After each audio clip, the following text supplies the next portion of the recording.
built our little ship BareBare inspired by Polynesian double canoes, with a flush deck, an outside galley and no roof. Simple and beautiful.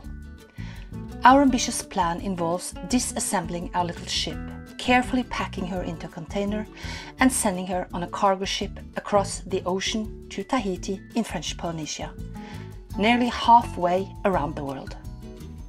In Tahiti, we'll reassemble her, hoist the mast, stock up on provisions, and then set sail to new and spectacular destinations.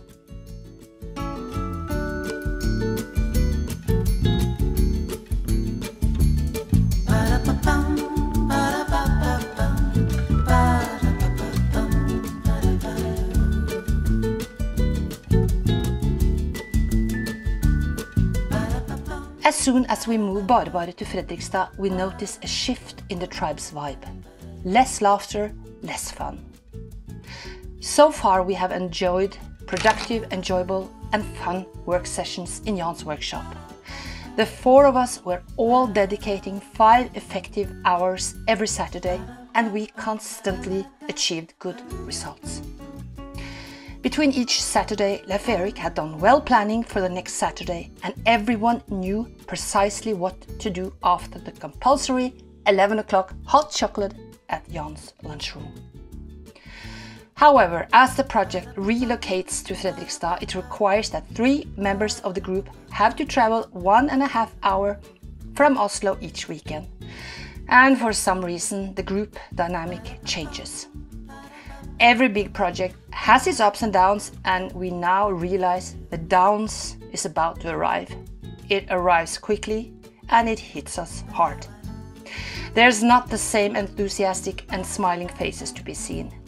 As we move into dark Norwegian winter, the mood of the group is getting darker as well. Leif-Erik is working full-time in the shipyard near BareBare, dedicating every free moment to the numerous projects still awaiting completion. After finishing his rather hard physical daily job, a quick meal awaits before he walks along the foggy dark pier for yet another long and hard work session with BareBare. This routine repeats evening after evening.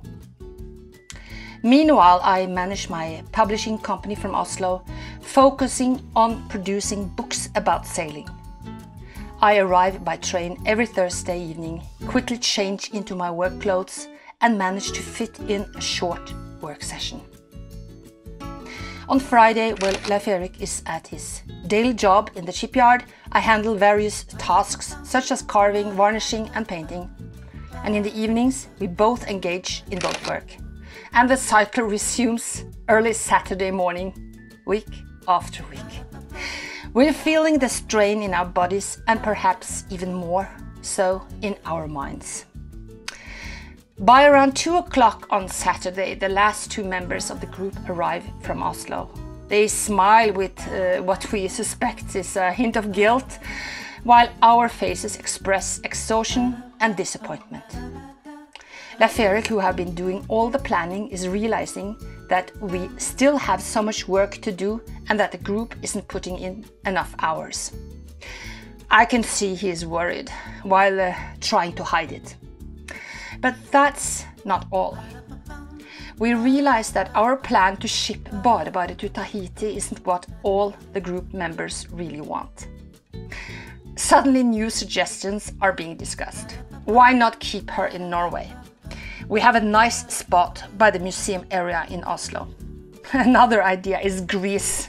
It's much closer. So the project is hanging by a thread, or as we say in Norwegian, by a thin thread. Frustration grows until Leif-Erik, with a firm voice, claps his hands and declares harshly, BareBare is going to Tahiti. There's no discussion. That has always been the plan. Every project needs a firm leader, and Leif-Erik is certainly one. When the decision is final, there is no more room for discussion, and I take on the plan to order a container. It's a chilly November morning as I reach for my phone and begin dialing in search of a container. It needs to be 40-foot high cube, slightly taller than the standard 40-foot models, as our modified flush-decked version of the Warm Tiki 38 will not fit the standard size. As I make call after call, I realize that purchasing a container is no easy task. They are mostly available for rent, with strict time constraints on packing and unpacking.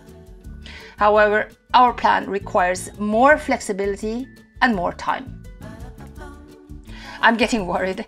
Will our plan fall apart because of this, not getting a container? Will there be no palm trees and no crystal clear water? But after about 15 calls, luck finally smiles upon me when the voice on the other end confirms they have one for sale.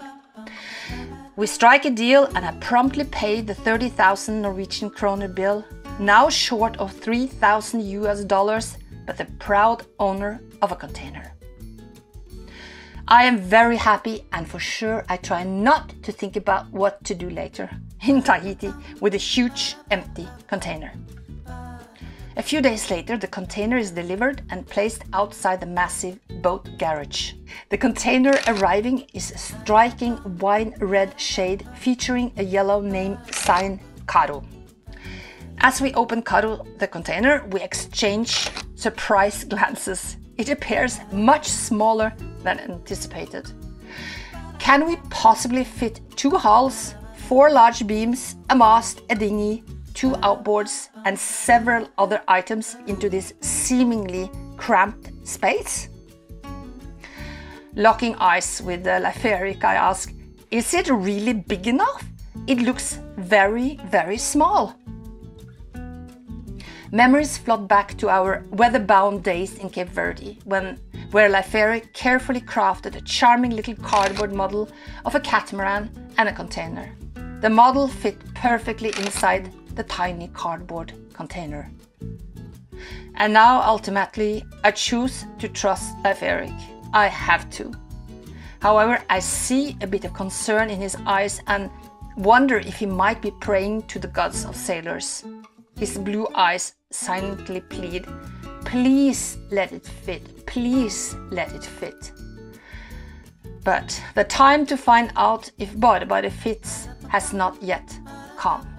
After our 1-week sailing expedition in June, we have realized there are numerous areas which needs to be improved, along with new tasks to handle as well. Our solution? We decide to transform Karo, the container, into a workshop. Inside Karo, we built a sturdy workbench and organized our tools, paints and brushes, so that we can dive into the work without any delay.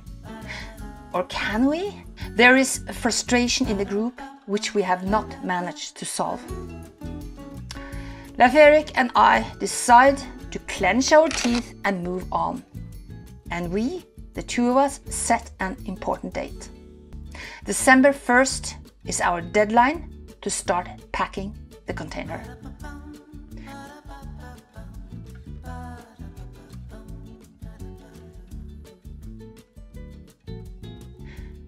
Thank you to all you amazing supporters and subscribers. Your support means the world to us and keeps us going. Join our community today for the price of a monthly coffee. Together, let's create something extraordinary. We're making a new mug for each episode of our adventure. Please start collecting and be a part of our journey.